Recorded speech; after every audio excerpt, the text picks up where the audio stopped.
साथियों नमस्कार, मैं विवेश आपका अपने परिवार RWA के प्लेटफॉर्म पर हार्दिक दिल से स्वागत करता हूं।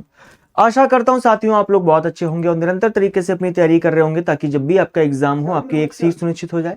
सभी साथी जल्दी से मेरे साथ लाइव जुड़ जाएंगे ताकि आज के सेशन का बेहतरीन शुभारंभ हम आपके साथ कर सकें। और एक बार सभी लोग हमें बता दीजिए, क्या सबको हमारी आवाज ठीक आ रही है, हाँ या ना? कैसे हैं आप सभी प्यारे दोस्तों, बताएंगे ताकि ज्यादा समय ना लगाते हुए हम आज की बात आपके साथ कर सके। ठीक है जी, क्या बात है। खुशबू फटाफट से बताएं, रुचि, अर्पित, है ना, बहुत बढ़िया, शानदार। सभी लोग बिल्कुल समय से लाइव आया करिए, है ना, क्योंकि क्लासेस आप लोगों की बेहद महत्वपूर्ण है। आराम से चीज़ों को समझिए और चीज़ों को नोट करते रहिएगा, है ना। जैसा कि आप लोग जानते हैं, हम लोग यहाँ पर पशुओं की बीमारियों के बारे में बात कर रहे थे, ठीक है ना। किसकी बात कर रहे थे? पशुओं की बीमारियों के बारे में बात कर रहे थे। अब जो महत्वपूर्ण बीमारियां हैं, जो आपके एग्जाम ओरिएंटेड कंटेंट है, वो आप लोगों को दिया जाएगा, क्योंकि बीमारियां तो ऐसे बहुत सारी हैं, जैसे मनुष्य में है वैसे ही जानवरों में है। लेकिन मैटर ये करता है कि आखिर क्वेश्चन पूछे कहां से जाते हैं, ठीक है ना। आखिर क्वेश्चन पूछे कहां से जाते हैं, ये इंपॉर्टेंट है, ठीक है भैया।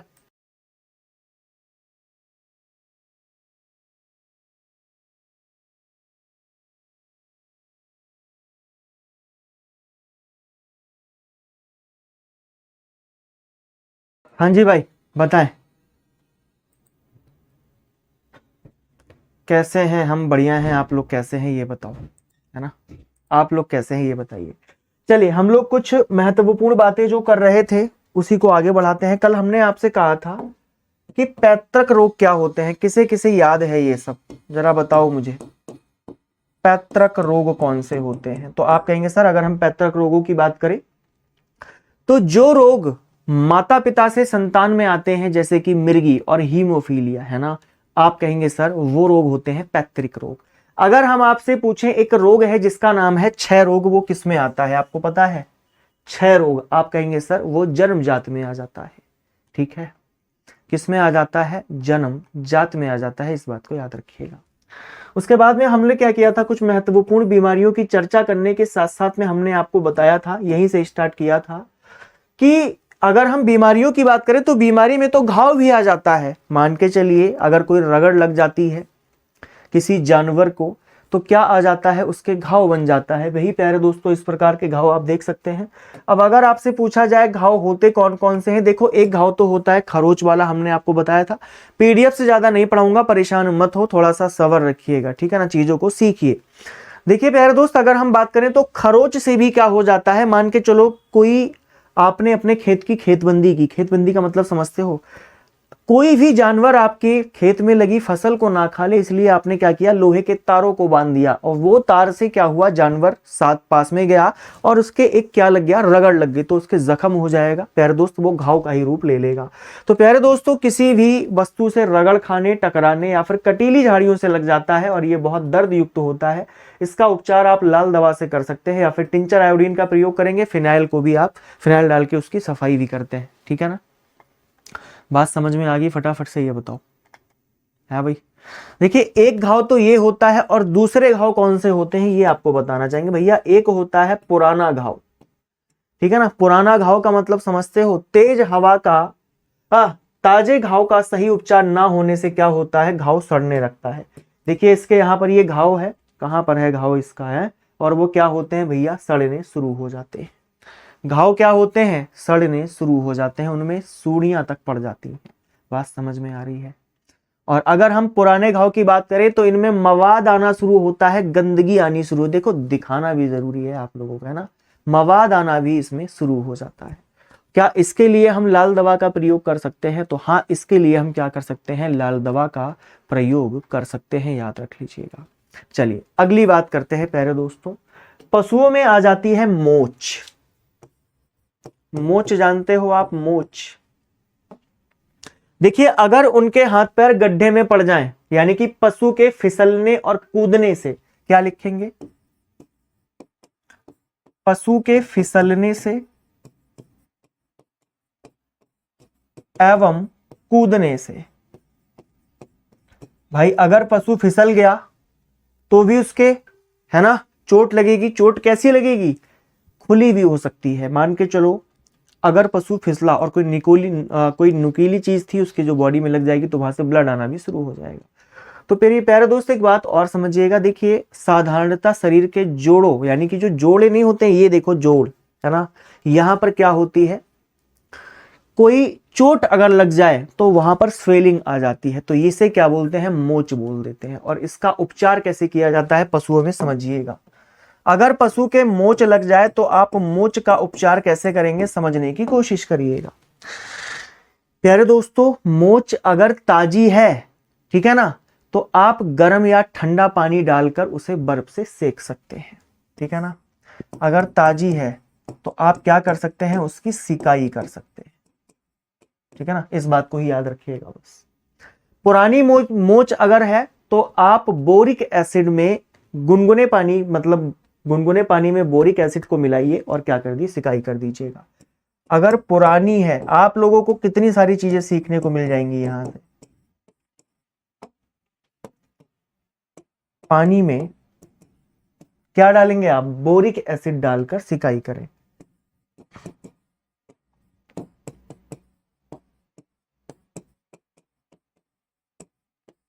मोच वाले अंग पर सिकाई, मोच वाले अंग पर सिकाई। क्या बात सभी को समझ में आई, जल्दी से बताइएगा। हाँ, एकदम से पैरों का मुड़ जाना वही है, ठीक है जी। अगली बात समझते हैं भैया, जानवरों में हो जाती है पेंचिस, ठीक है ना। क्या हो जाती है, पेंचिस हो जाती है। अच्छा ये तो मोच है भाई। चलो समझिएगा बड़े ध्यान से, ये देखो जानवरों में क्या हो जाती है भाई, पेंचिस हो जाती है। दिखाना जरूरी है, समझिएगा। पेंचिस होने का कारण क्या होता है, कोई बताना चाहेगा। क्लास नहीं चल रही, ऐसा कैसे हो सकता है क्लास ना चल रही हो, है जी। पेचिस होने का कारण क्या होता है, कोई मुझे बताना चाहेगा, जल्दी से कमेंट में मेंशन करिएगा। देखिए पेचिस की अगर हम बात करें,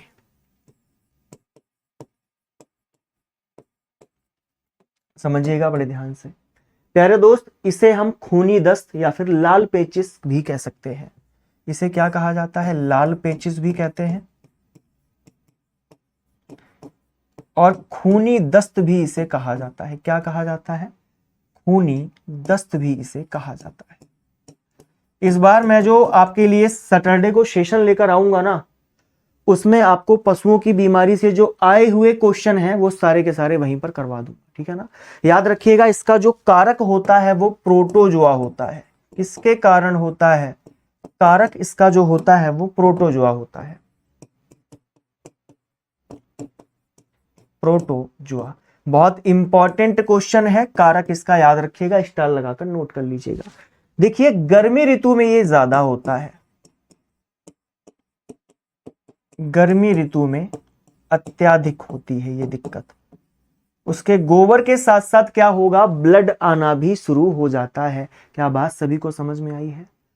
और एक बात आप लोगों को याद रखनी है, देखिए जानवर में अगर ये प्रॉब्लम होती है ना, तो रोग कारक बड़ी आंत में प्रकोप करता है। क्या लिखेंगे, रोग कारक बड़ी आंत में प्रकोप करता है। यानी कि प्रोटोजोआ कहां पर प्रकोप करेगा, आप कहेंगे सर बड़ी आंत में करेगा। रीना आप मैसेज देख रहे हैं बेटा, तुम्हारे मैसेज ही देखते रहे तो पढ़ाएंगे कब, ये बता दो हमें, है क्या लिखा है तुमने ऐसा। बेटा कोई कमेंट तो तुम्हारा ऐसा है नहीं, कोई दिक्कत हो तो बताओ, है ना। कमेंट बहुत स्पीड में चलते हैं। ठीक है भैया, इतनी बात समझ में आ गई। अच्छा एक बात और बताइएगा, मैंने क्या कहा आपसे, यहां पर जो इसका कारक होगा ये पूछे जाते हैं एग्जाम में, तो गलत नहीं होने चाहिए। ठीक है जी, बढ़े और आगे की ओर। किसी को कोई डाउट है, देखा भी होगा आप लोगों ने, है ना। चलिए अगली बात समझिएगा, पशु में हो जाता है अफरा। सर अफरा क्या होता है, किसी को पता है तो लिखिएगा प्यारे दोस्त। गीला हरा चारा, सड़ी गली चीजें खाने से रूमोन, उसका जो रूमेन होता है ना, पेट का हिस्सा है, वहां पर गैस भर जाती है। तो क्या लिखेंगे, गीला हरा चारा।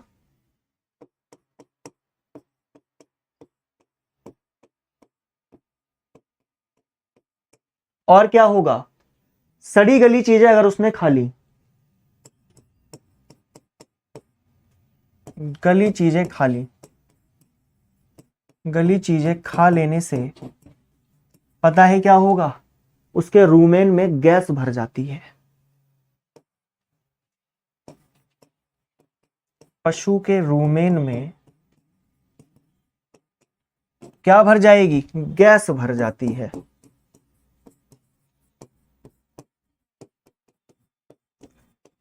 बात सभी को समझ में आ गई। और होगा क्या, सांस लेने में कठिनाई होती है। सांस लेने में मुश्किल होती है, याद रखिएगा। और बाई कोख जो होगी, एक बच्चा है उसने हमें बताया नेहा कि उसका पेट फूल जाता है, तो बाई कोख फूल जाती है जो बाई तरफ होती है। बाई कोख फूल जाती है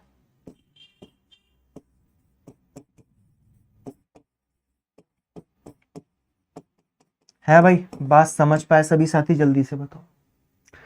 दबाने पर ढोल की तरह आवाज आएगी, आप उसको दबाएंगे ना तो ढोल की तरह आवाज आएगी। और एक बात आपको बताता हूं, गोबर और पेशाब करना बंद कर देगा जानवर। गोबर व पेशाब करना बंद हो जाता है। बात समझ में आ गई सभी लोगों को? राहुल भाई समझ गए बात को सभी साथी? चलिए, अगर हम बात करें इसके उपचार की, तो इसका उपचार कैसे करेंगे एक बार समझने की कोशिश करिएगा।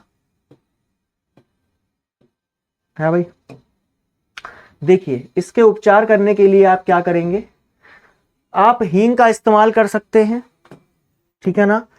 तारपीन का तेल, अलसी का तेल, काला नमक, अजवाइन और जुलाब सौंठ का प्रयोग कर सकते हैं। और क्या करेंगे, बाई कोख से ट्राकर कैनुला में गैस को निकाला जाता है और किण्वीकरण रोककर तारपीन के तेल को कैनुला में छिद्र से डालकर कर दिया जाता है। ठीक है, बात समझिएगा। देखिए इन सबको मिलाते हैं और एक आपने कुछ देखा होगा इस प्रकार का, है ना, पशु को जबरदस्ती पिलाने के लिए एक घूंटा टाइप का बनाया जाता है, उसमें दवाई को भरा जाता है और उसको पिला दिया जाता है, ठीक है ना।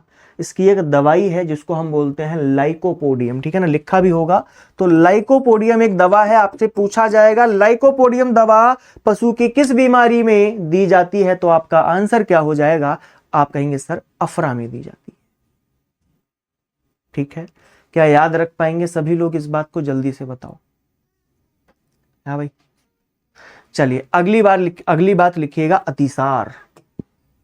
क्या लिखेंगे, अतिसार। सर जी ये अतिसार क्या होता है? देखो अफरा जैसा ही आपको लगेगा, इसका अन्य नाम है दस्त और पेट जलना।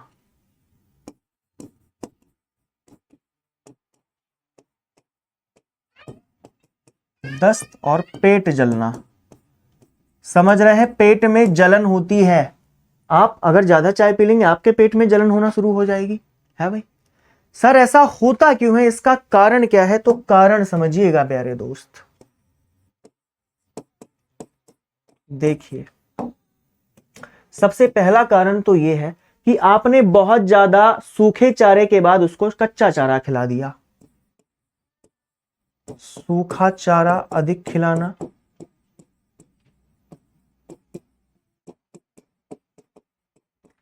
एवं कच्चा चारा, कच्चा चारा समझते हो आप, कच्चा चारा अधिक खाने से।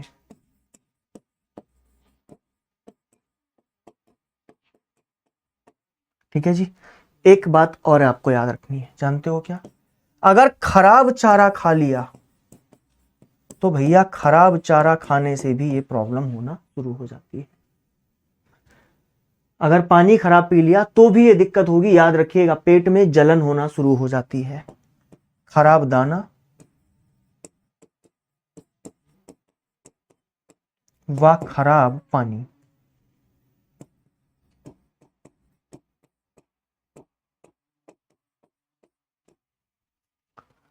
बात समझ में आ गई सभी लोगों को?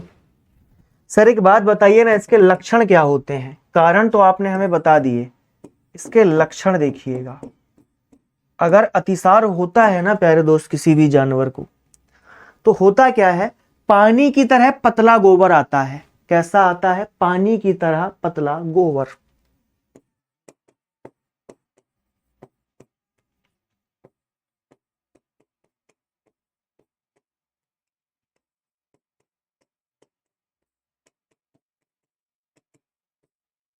पहली बात, पिछले जो पैर हैं गोबर से छिन्न रहते हैं, यानी कि उसके जो गिरेगा ना गोबर तो उसके पैरों पे ही गिरेगा, है ना। जानवर सुस्त हो जाएगा और जुगाली करना कम कर देगा। पशु सुस्त हो जाता है, वह जुगाली ऐसा नहीं बंद कर देगा, खाएगा, समझ लो मेरी बात को, खाएगा पर कम कम खाएगा।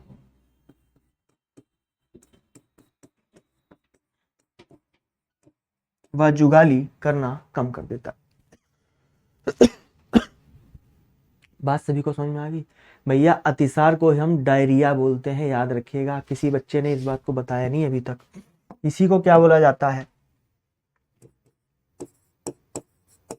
इसी को हम डायरिया बोलते हैं, ठीक है। अब बात समझ में आ गई सभी लोगों को? जल्दी से बताओ। शुभम, उधम, रीना, जल्दी से बताएं। सर एक बात बताइए, आपने हमें सब बताया पर हम इसका उपचार कैसे करेंगे ये और बता दो। तो उपचार हम इसका यहां पर लिख दे, छोटू सा है उपचार। याद रखिएगा प्यारे दोस्त, आप क्या करेंगे, अलसी या अरंडी के तेल में अफीम मिलाकर उसको देंगे। या तो अलसी का तेल हो या तो अरंडी के तेल में, अरंडी का तेल प्लस उसमें क्या करी जाएगी, अफीम आप मिलाकर उसको खिलाएंगे। बहुत ज्यादा मात्रा मत खिला देना, कम मात्रा में खिलानी है, ठीक है ना। अलसी के तेल की अगर मैं बात करता हूं तो लगभग अलसी का तेल आप 200 ग्राम ले लो और 300 मिलीग्राम आप अफीम ले लीजिए, ठीक है ना। 200 ग्राम आप अलसी या फिर उसका तेल ले लो, प्लस अफीम आपको कितनी लेनी है, बहुत ज्यादा मत ले लेना, 300 मिलीग्राम mg अफीम, ठीक है।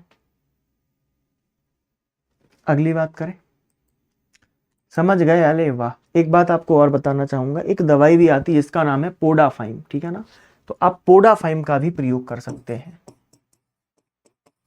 पोडाफाइम, ठीक है। एक बात और याद रखिएगा, ये भयंकर बीमारी होती है, ठीक है ना। ये भयंकर बीमारी हो जाती है, याद रखिएगा। बढ़े और आगे की ओर।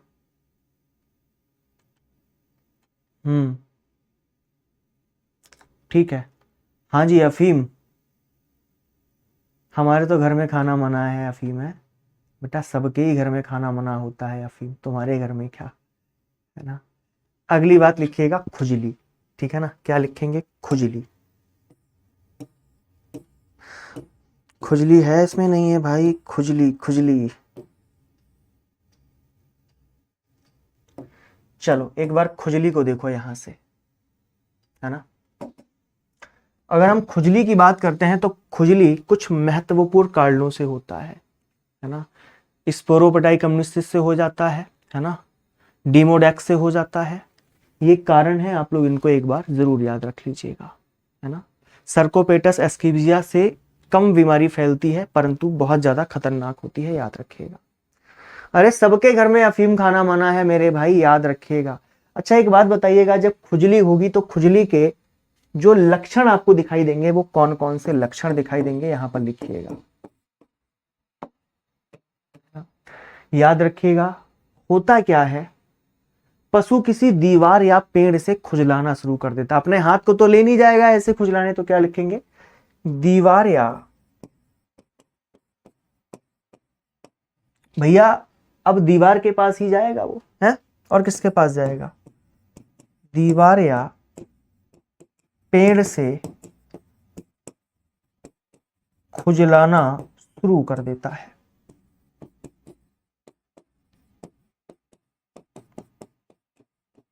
याद रख पाएंगे? रख लेंगे। शरीर के बाल झड़ने लगते हैं,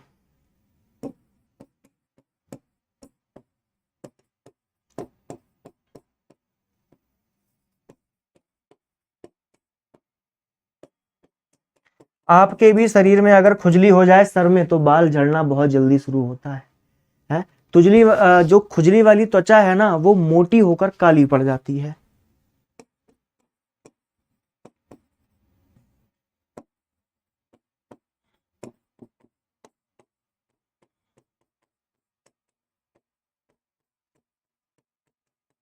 मोटी होकर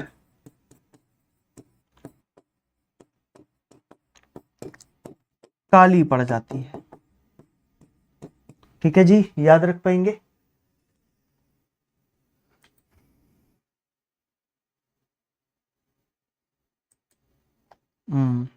ठीक है। चलिए, अगर हम बात करें आप इसका उपचार कैसे करेंगे, खुजली का उपचार कैसे किया जाएगा बताओ। तो याद रखिएगा प्यारे दोस्त, नीम का तेल प्रयोग किया जाएगा। किसका? नीम का तेल 250 ग्राम तीसरे दिन लगाएं। ये क्या हो गया? नीम के तेल का प्रयोग करें। नीम कैसी होती, ठंडी होती, गर्म होती, जरा बताना। हाँ भाई, जल्दी से बताओ। एक दवाई और है, आप चाहो तो याद रख लेना, जिसका नाम है एसके वयोल इमल्सन। एसके वयोल इमल्सन का प्रयोग कर सकते हैं, ठीक है ना? याद रख पाओगे? बोल रहा है सर्दियों में ज्यादा खुजली होती है उनको, क्योंकि नहलाते नहीं है। अले वाह! नहीं बेटा, मैं डॉक्टर तो नहीं हूं, है ना विवेक भाई। मेरा जो एमएससी है ना, वो सॉइल साइंस से रहा है, यानी कि सॉइल केमिस्ट्री से है। और मैंने जो रिसर्च मेरा रहा है ना, अब एमएससी मैं सॉइल से कर रहा था, लेकिन मेरा जो रिसर्च था वो एरोमेटिकल प्लांट्स पे था, जो मेडिसिनल प्लांट्स होते हैं ना, उन पर था। खैर छोड़ो, ये तो सब बात की बातें हैं। बढ़ें और आगे की ओर, अगर बात यहाँ तक समझ में आ गई हो तो। चलिए अगली बात करते हैं। देखो प्यारे दोस्तों, जानवरों में हो जाती है फूड पॉइजनिंग। अगला नंबर समझिएगा, फूड पॉइजनिंग समझते हैं ना, तो लिखिएगा भोजन विषाक्तता।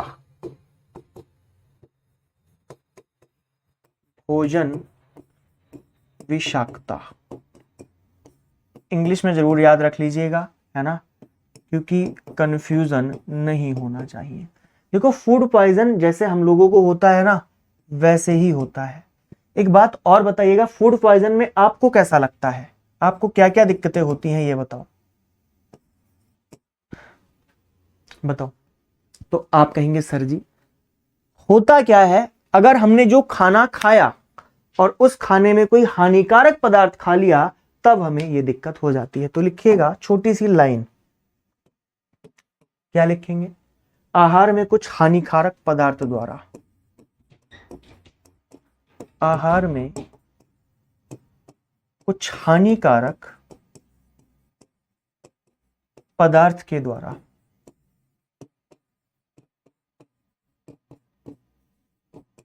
एक बात बताएं आपको, देखिए फूड पॉइजन सबसे ज्यादा पता है कब होता है? मेरी बात सुनो ध्यान से। हमेशा मना किया जाता है कि कभी भी आप अरहर की दाल के साथ में दही ना खाएं। अगर आप अरहर के दाल के साथ में दही खाना शुरू कर देंगे ना, तो सबसे ज्यादा ये दिक्कत आपको तब होगी फूड पॉइजनिंग वाली, ठीक है ना, क्योंकि इन दोनों का बिल्कुल मैच नहीं है। चलो, अगर हम जानवरों में उदाहरण के लिए बात करें, तो मैं आपको बताना चाहूंगा, आपने देखा होगा ज्वार में HCl होता है ना, धुरिन जिसे बोलते हैं, हाइड्रोसाइनिक अम्ल। समझिएगा, अगर ज्वार में धुरिन है तो आहार ज्वार की मात्रा में 3% से ज्यादा ना हो, अगर उसने खा लिया और उसके पेट में धुरिन चला गया, यानी कि HCl चला गया, तो फिर वहां पर क्या हो जाएगा? फूड पॉइजन हो जाएगा। तो लिखिएगा, क्या लिखेंगे? ज्वार में धुरिन।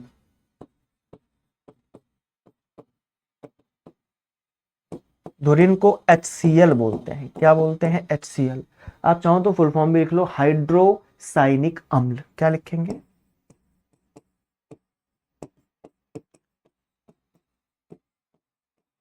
हाइड्रोसाइनिक अम्ल। मेरे भाई क्या बात आप लोग समझ पाए हैं? जल्दी से बताइएगा।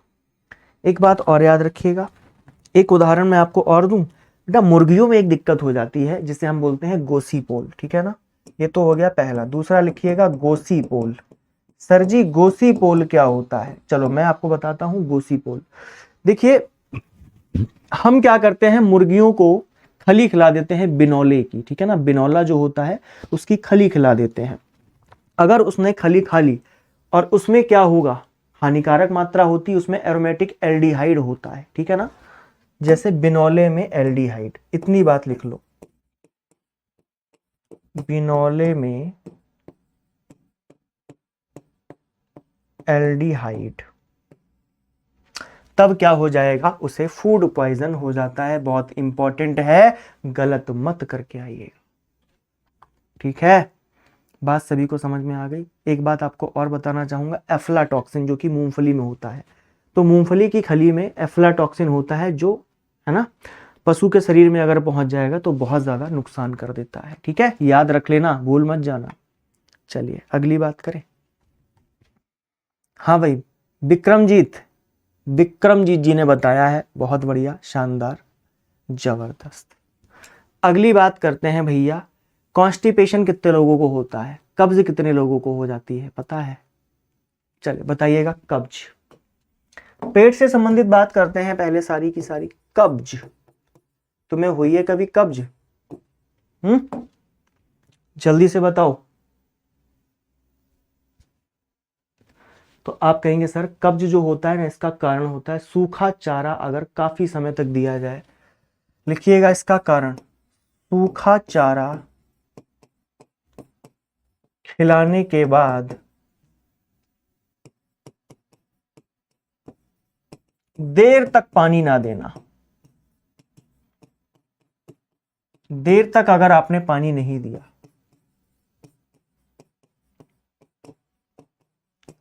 तो क्या हो जाएगा, उसको कब्ज हो जाएगी, ठीक है ना। लक्षण क्या होते हैं, उसका जो गोबर है ना प्यारे दोस्तों, वो बहुत सख्त आने लगता है। इसका एक लक्षण याद रखिएगा, इसमें गोबर जो है बहुत सख्त आता है। कैसा आता है? बहुत सख्त आता है, यानी कि बहुत टाइट आएगा, फ्रेश ही वो टाइट हो पाएगा, ठीक है। इसके उपचार के लिए आप क्या करेंगे, ये और जान लो।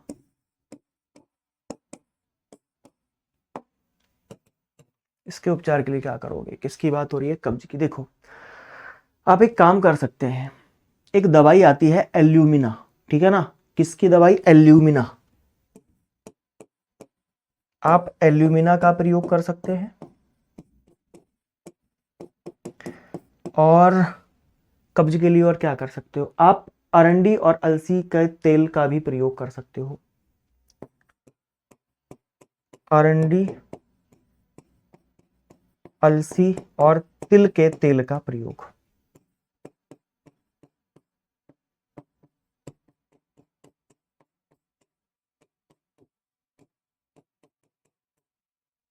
ठीक है। मैं रोज हरी मिर्च खाती हूं, मुझे नहीं होता, सुबह पानी पीती हूं क्या? अच्छा,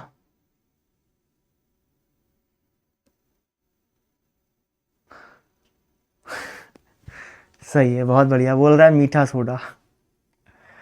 बहुत कलाकार हो गए हो तुम लोग, हाँ भाई, तुम लोग हो गए हो बहुत कलाकार। इतनी बात समझ में आ गई सभी लोगों को, हाँ भाई, बढ़ें और आगे की ओर। आप लोगों के एग्जाम को मैं देख रहा था तो बिल्ली वगैरह का आपसे पूछते हैं इनका वैज्ञानिक नाम क्या होता है, तो आप लोगों को वो भी करवाना पड़ेगा, है। आपको डॉक्टर नहीं बनाएंगे, आपको पहले पुलिस वाला बनाएंगे, ठीक है ना। क्या बनाएंगे, पुलिस वाला। चलो, एनिमल डिजीजेस के लिए मैं आपके लिए एक टेबल लेकर आया हूं, ठीक है ना, और वो टेबल आपके बहुत ज्यादा काम आने वाली है, ठीक है। नेहा, उधम, इंद्रजीत, मनोज भाई, इस बात को नोट कर लिया। फिर हम टेबल पर चलेंगे। बेटा कल का पानी भरा हुआ है, समझ रहे हो तुम लोग। 11 बजे से लगातार क्लास चल रही है, खाना रखा हुआ है पर खाने का टाइम नहीं मिल पाया, सब समझो बात को। एक टेबल है और बहुत काम आने वाली है, ठीक है ना। देखो इधर, शांति रखना है बिल्कुल अच्छे तरीके से, समझना मेरी बात को ध्यान से। देखो प्यारे दोस्त, अगर हम पशुओं के रोग की बात करते हैं तो जीवाणु जनित, विषाणु जनित, हमने आपसे पहले ही बताया था कि ये सारे रोग होंगे। उसके बाद में प्रोटोजोआ वाले कौन से होंगे, तो इन सब की बात आप लोगों से करनी है। सर आपकी माजा वाली बोतल कहाँ है आज? बेटा माजा वाली का समय गया, समझ रहे हो ना। चलिए समझिएगा, अगर हम बात करते हैं जीवाणु जनित रोगों की, जो जीवाणु से होता है, बैक्टीरियल डिजीज होता है, क्वेश्चन यहां से जरूर आएगा। बोतल पे ध्यान मत दे मेरे भाई, है ना, क्वेश्चन पे ध्यान दे लो। प्यारे दोस्त, अगर हम बैक्टीरियल की बात करते हैं, जैसे एंथ्रेक्स, लंगड़ा बुखार, गला घोंटू, पिडकिया, थनैला, निमोनिया, क्षय रोग जिसे टीबी बोलते हैं, है ना, ब्रूसेलिसिस, संक्रामण गर्भपात्र हो जाता है, जो गर्भपात होता है, सफेद दस्त आना, टिटनिस होना मुर्गी में, है ना, क्या बोलते हैं, बम फ्लिट होना, रोग अतिसार, अतिसार हम लोग पढ़ के आए हैं, जॉन रोग, व्हील रोग, है ना, लेप्टोस्पायरोसिस, हैजा। समझ रहे हैं बात को? ये सारे के सारे टेबल आप लोगों को लिखने हैं, यहां से एक जरूर मिलेगा। अगला समझिएगा, क्लेमाइडियोसिस, काफ शार्स और टाइफाइड। अब इसमें से जो रोग तुमने नहीं देखे हैं, जैसे कौन सा, मुर्गियों में बम्ब फ्लिट, वो मैं आपको आगे दिखाऊंगा। फिलहाल के लिए सिर्फ नाम जहन में डालिए कि ऐसा भी कोई रोग होता है। क्या करेंगे? फिलहाल के लिए नाम अपने जहन में डालिए कि ऐसा भी कोई रोग होता है। ठीक है जी, बेटा थंबनेल आ गया। चलो, आप लोगों के लिए एक स्पेशल क्लास लेकर आ रहा हूं। बहुत बच्चों का मन था टॉपिक वाइज। कितने भाई बहन चाहते हैं टॉपिक वाइज क्लास आए? फटाफट से बोलो एक बार। है जी, तो आप लोगों का पहला टॉपिक जो मैं रखने वाला हूं, क्या मैं बताऊं आप लोगों को? है, समझ नहीं हो रहा मुझसे। तो आपके जो टॉपिक है प्यारे दोस्तों, वो है महत्वपूर्ण अनुसंधान संस्थान, कृषि संबंधित महत्वपूर्ण क्रांतियां, उत्पादन में अग्रणी राज्य, भारतीय मृदा, रबी खरीफ जायद, एमएसपी, पशुओं के वैज्ञानिक नाम, ये सारा। ठीक है ना, तो ये वाले टॉपिक हम लोग पढ़ने वाले हैं। लेकिन उस टॉपिक से पढ़ने से पहले मैं सोच रहा हूं कि आप लोगों को ना ये जो पशुओं के रोग हैं इसको बहुत अच्छे तरीके से पढ़ा दिया जाए। चलिए प्यारे दोस्तों, अगली बात करते हैं, जो विषाणु जनित होते हैं। कैसे होते हैं? विषाणु जनित होते हैं। बहुत सारे तो आप लोगों को ऐसे ही याद होंगे, है ना। कौन कौन से होते हैं विषाणु जनित? आप कहेंगे सर जैसे कि रेबीज, पशुओं का जो प्लेग है, खुरपका मुंहपका। समझ रहे हैं मेरी बात को? एक मुर्गियों में होता है रानीखेत बीमारी। चलिए, पशुओं का प्लेग, खुरपका मुंहपका, रेबीज, अडैया बुखार, सेवाइन फीवर, ठीक है ना, लंपी रोग, ब्लू टंग रोग, ब्लू टंग, उनकी जो जीभ है ना वो ब्लू ब्लू हो जाती है, राइनोट्रोगोनिटिस, है ना, ब्रोकाइटिस, ल्यूकोसिस, उसके बाद में पिस्टुल बुल्वोगेनाइटिस, मुर्गी में रानीखेत, चेचक, मोरेक्स, गंबरो रोग। ठीक है, क्वेश्चन जो पूछा जाता है वो इसी प्रकार से पूछा जाता है। आपसे पूछेगा राइनोट्रेकाइटिस एक बीमारी है जो पशुओं में जीवाणु से होती है, विषाणु से होती है, या फिर प्रोटोजोआ से होती है, या तीनों से होती है। तो आपका आंसर सही क्या आ जाएगा कि विषाणु से होती है। अरे क्या बात सभी को समझ में आई है? जल्दी से बताइएगा।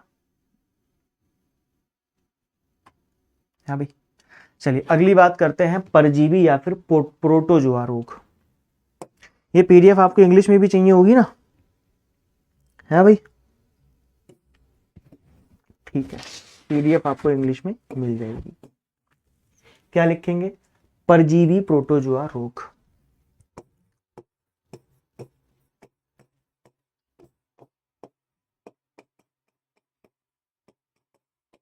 ये भी बहुत महत्वपूर्ण है।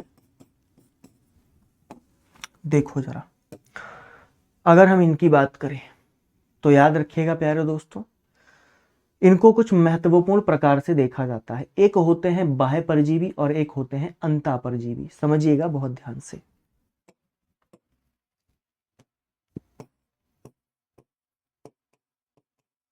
बाह्य परजीवी और दूसरे जो होंगे वो कौन से होंगे? अंतः परजीवी। ठीक है ना, कौन से परजीवी मेरे प्यारे भाई बहनों? अंतः परजीवी। दोनों में अंतर क्या है सर, ये तो बता दो। बाह्य परजीवी जो आपको बाहर दिखाई देते, जैसे कि जू, पिस्सू, बात समझ में आ गई? जल्दी से बताओ। जैसे कि क्या? जू, पिस्सू, देखे तुमने पिस्सू, है ना, छोटे छोटे से कीड़े हो जाते हैं, है ना, सबसे ज्यादा कुत्तों में देखने को मिलते हैं। नहीं बात समझ में आई? आप कहेंगे सर माइट भी लग जाती है, माइट, चाहो तो एक बार इमेज देख लेना माइट की, ठीक है। ये कैसे होते हैं, बाह्य परजीवी। अंता परजीवी कौन से होते हैं, अब ये देखो। तो अंता परजीवी में प्यारे दोस्तों आता है फीताकृमि का नाम सुना है, फीताकृमि, गोलकृमि, है ना। जल्दी से बताओ, क्या किसी ने नाम सुना है फीताकृमि और गोलकृमि का? जल्दी से बताओ मुझे। है भाई, बिल्कुल याद रखिएगा, काफी सारे बच्चे हमें सही आंसर भी दे रहे हैं। फीताकृमि और कौन से, गोलकृमि। एक बच्चा हमसे कल बोल रहा था सर बहुत बोरिंग बोरिंग लगती है ये क्लास, क्योंकि इसमें थोड़ा टफ लगता है हमें। मेरे भाई एक बात बताओ, क्या एंजॉय वाली चीजें आती हैं एग्जाम में? है, जो इम्पोर्टेंट है वो तो आपको करवाना पड़ेगा ना, है भाई। चलिए एक बात समझिएगा, अगर हम बात करें इनसे कौन कौन से रोग आपको देखने को मिलते हैं, तो लाल पेशाब, ठीक है ना, खूनी पेचिस, इन्हीं के कारण होता है, जिसे कॉक्सीडिया बोलते हैं।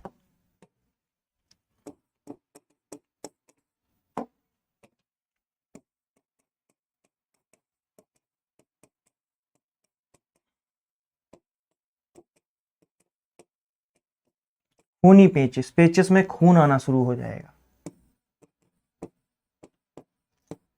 बात समझ में आ रही है सभी लोगों को?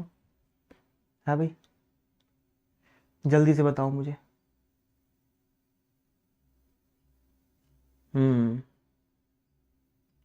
खूनी पेचिस बड़े और आगे की ओर, जल्दी से बताओ मुझे। Yogita, thank you ma'am, thank you so much. चलिए जी, अगला एक रोग है ना, जिसे हम क्या बोलते हैं, मेटाबॉलिक डिसऑर्डर के नाम से जानते हैं। सर मेटाबॉलिक डिसऑर्डर ये क्या होते हैं, है ना। तो समझिएगा, जैसे कि आपसे कहा जाता है कि दुग्ध ज्वर हो जाता है कैल्शियम की कमी से, है ना। मुर्गियों में पोरोसिस हो जाता है। रुचि बेटा यूट्यूब पर क्लास आएगी, क्यों परेशान हो, है ना, टॉपिक वाइज क्लास आएगी यूट्यूब पर। तो एक बार समझिएगा कुछ और महत्वपूर्ण बातें, ठीक है। ये देखो, ये क्या है, मेटाबॉलिक डिसऑर्डर है। यहां से बहुत क्वेश्चन आते हैं और ये पूरी की पूरी टेबल बेहद महत्वपूर्ण है, इंपॉर्टेंट बता रहा हूं पहले ही। प्यारे दोस्त, सबसे पहली अगर हम मेटाबॉलिक डिसऑर्डर की बात करते हैं तो दुग्ध ज्वर, जिसे हम मिल्क फीवर कहते हैं, ये कैल्शियम की कमी से होता है जानवरों में, याद रखिएगा। कीटोसिस, ये होता है कार्बोहाइड्रेट की कमी से। किसकी कमी से? अगर कार्बोहाइड्रेट की कमी हो गई तो ये दिक्कत हो जाती है। एक पीका रोग है जो फास्फोरस की कमी से होता है। किसकी कमी से होगा? फास्फोरस की कमी से होगा। ग्रास टेटनी जो है वो मैग्नीशियम की कमी से होता है। उसकी कमी से? मैग्नीशियम की कमी से होगा। बात समझ में आ गई? जल्दी से बताओ सभी साथी। हाँ भाई, उधम सिंह, मनोज कुमार जी बताएं, आपका अभी कितना सिलेबस बाकी है? बस इतना सिलेबस बाकी है, 7 से 8 क्लासें होंगी बस। पशुओं के रोग जहां तक है हम कल समाप्त कर लेंगे। उसके बाद में आपकी कुछ महत्वपूर्ण फसलें बची हुई हैं वो मैं आपको करवाऊंगा। और फसलें पता है कैसे करवाऊंगा? खाद्यान्न फसलें अलग होंगी, वाणिज्यिक फसलें अलग होंगी, तिलहनी फसलें अलग होंगी, दलहनी फसलें अलग होंगी, जहां से आपके एग्जाम्स में क्वेश्चन बनते हैं। आज मैंने सारे क्वेश्चन निकाल भी लिए हैं, ठीक है उधम भैया, बात समझ गए मेरी बात। अगली बात समझिएगा, एक होता है डेनगला रोग, ठीक है ना, सोलेनियम की कमी से होता है। अगली बात आती है पोरोसिस की, जो कि मुर्गियों में होता है मैग्नीज की कमी से, है ना। किसकी कमी से? मैग्नीज की कमी से, याद रख लीजिएगा। अगला रोग है पाराकेरोटोसिस, ठीक है ना, फिर से पढ़ देता हूं, पाराकेरोटोसिस जिंक की कमी से होगा, यानी कि ज़ेडन की कमी से, है ना। अगला है क्रेजी चिक, जो कि विटामिन ई की कमी से होता है। क्रेजी चिक किससे होगा? विटामिन ई की कमी से होगा। बात समझ में आ गई? एक बात आपको और बताता हूं, देखिए, अगर मुर्गियों के मतलब मुर्गियों के नहीं, अगर गाय और भैंसों के पैरों का फटना शुरू हो जाए, पैर फटना समझता है, इसे खरवा बोलते हैं गांव में। ये जो हमारा जो पैर होता है ना, उसमें दरारें टाइप की पड़ जाती हैं। बात समझ में आई? तो याद रखिएगा, अगर ऐसा हो रहा है तो उसकी बॉडी के अंदर बायोटीन की कमी है। किसकी कमी है? बायोटीन की कमी से। बात समझ में आ गई सभी लोगों को? बायोटीन की कमी से होगा। अगली बात समझिएगा प्यारे दोस्तों, अगर जानवर के अंदर बहुत ज्यादा चिड़चिड़ापन आ रहा है, चिड़चिड़ापन, अगर पशु बहुत ज्यादा चिड़चिड़ा रहा है तो उसकी बॉडी के अंदर जो कमी हो सकती है वो मैग्नीशियम की हो सकती है। मैग्नीशियम की कमी से। सर इन तत्वों की कमी से भी पशुओं में ये दिक्कत होती है? बिल्कुल होती है, याद रखिएगा। ठीक है भैया, याद रख पाएंगे? बोलो हाँ या ना। चलिए, अभी हम लोगों ने एक चर्म रोग पढ़ा होगा, चर्म रोग। अगर चर्म रोग की दिक्कत होना शुरू हो रही है तो आप समझ जाइए कि जानवर की बॉडी में बायोटीन की कमी है ना। जो पशु है उसकी बॉडी में जो कमी है ना, बिल्कुल सही है, सही समझ पाए हैं आप लोग। बढ़े और आगे की ओर। चलिए अगली बात करते हैं प्यारे दोस्तों, अगर पशु को निमोनिया हो रहा है ना, रतौंधी हो रहा है, अफरा हो रहा है, कब्ज हो रहे हैं, दस्त हो रहा है, तो उसका खराब रख रखाव कर रखा है, यानी कि आपको उसका स्थान भी चेंज करना पड़ेगा, उसका खान पान भी आपको क्या करना पड़ेगा? चेंज करना पड़ेगा। बात सभी लोग समझ पाए हैं? अब हम बात करेंगे विषाणु जनित रोगों की, ठीक है ना। किसकी बात करते हैं? विषाणु जनित रोग, जो एग्जाम में पूछे जाते हैं, उनको जरा समझने की कोशिश करिएगा। विषाणु जनित रोग, सबसे पहला रोग प्यारे दोस्तों पता है कौन सा? मैं आपको बताऊंगा। पिछली बार क्वेश्चन पूछा गया था यहां से, याद रखिएगा प्यारे दोस्तों, उस रोग का नाम है पशु प्लेग। ठीक है ना, क्या बोलते हैं? पशु प्लेग। और पशु प्लेग के कुछ अन्य नाम हैं, वो मैं नाम आपको बताना चाहूंगा। पशुओं के प्लेग को ही महामारी कहते हैं, माता कहते हैं, पोकनी माता कहते हैं। महामारी, माता निकल आई है ना, पोकनी माता।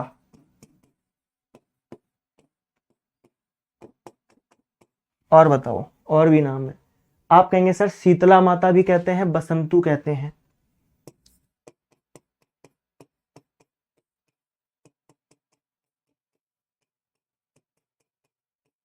एक नाम और था यार, इसी को कहते हैं पिची नाव। क्या कहते हैं? पिची नाव भी हम इसी को कहते हैं, याद रख लीजिए। ठीक है ना, ये वायरस से होता है। और अगर आपसे पूछा जाए कि इसकी खोज किसने कर दी, किसने बताया हमें इसके बारे में, तो प्यारे दोस्तों एक वैज्ञानिक हैं जिनका नाम है निकोली। ठीक है ना, 1902 में इसको बताया था, निकोली।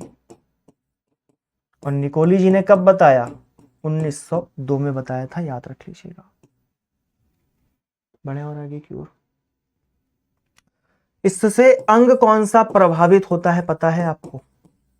प्रभावित अंग,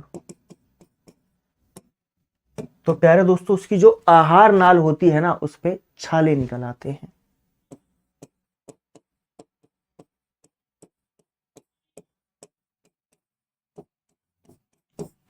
जो आहार नाल है उस पर क्या निकल आते हैं भैया? छाले निकल आते हैं, याद रखिएगा। और अगर हम बात करें कि इस रोग में लक्षण कैसे होते हैं, तो मैं लक्षण आपको बताना चाहूंगा, समझिएगा। ये देखो, ये क्या है प्यारे दोस्तों? इसके लक्षण हैं, जरा समझने की कोशिश करिएगा। क्या लक्षण है इसके? सबसे पहला लक्षण तो यह है कि जुगाली करने पर पशुओं में सर्वाधिक, सबसे ज्यादा दिक्कत यही वाली होगी, जैसे कि गाय भैंस में ज्यादा होगी ये दिक्कत। पशु के शरीर का जो तापमान है 104 से 107% तक बढ़ जाता है। ठीक है ना, कितना बढ़ जाता है? 104 से 107% तक बढ़ जाता है। Most common in ruminants animal. ठीक है काजल, तनवर, सबसे ज्यादा किस में होगा? गाय और भैंस में होगा। चलिए, पहले गोबर सख्त, बाद में खून के साथ आना शुरू। पहले मतलब गोबर आएगा, पहले सख्त आएगा और बाद में सख्त के साथ में कैसा, उसमें ब्लड आना शुरू हो जाएगा। ठीक है भैया, बात समझ में आ रही है सभी लोगों को। बाद में पतला खून मिला गोबर पिचकारी की तरह करता है ना, पिचकारी की तरह निकलेगा, इसीलिए इसे पोकनी रोग भी कहते हैं। ठीक है ना। पशु की आंखें लाल हो जाती हैं, आंख, नाक और मुंह से पानी गिरना शुरू हो जाता है। गर्भित पशु में गर्भपात हो जाएगा, यानी कि उसका बच्चा खत्म हो जाएगा अंदर ही। मुंह के अंदर छाले हो जाएंगे, अंत में स्राव गाढ़ा और मवाद जैसा मुंह से बाहर निकलेगा, यानी कि मवाद निकलना शुरू हो जाता है मुंह से। ठीक है। इसकी रोकथाम के लिए पता है आप एक वैक्सीन लगवाते हैं जिसका नाम है आरपी वैक्सीन या फिर जीटीवी वैक्सीन। ठीक है ना। सही है, बहुत बढ़िया। तो इसकी रोकथाम कैसे करेंगे, इसकी रोकथाम को एक बार देख लेते हैं।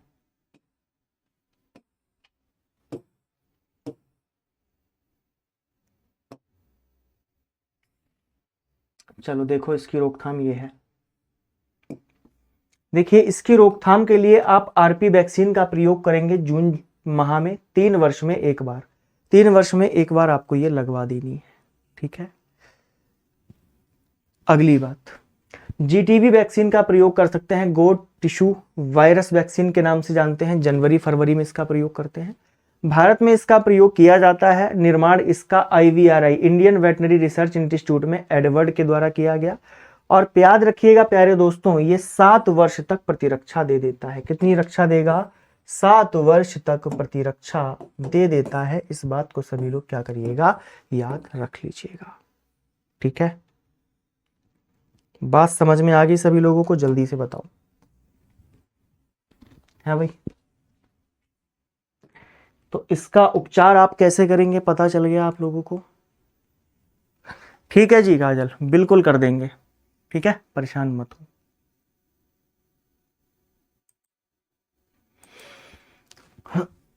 चलिए, कल हम इन सारे रोगों को समाप्त कर देंगे।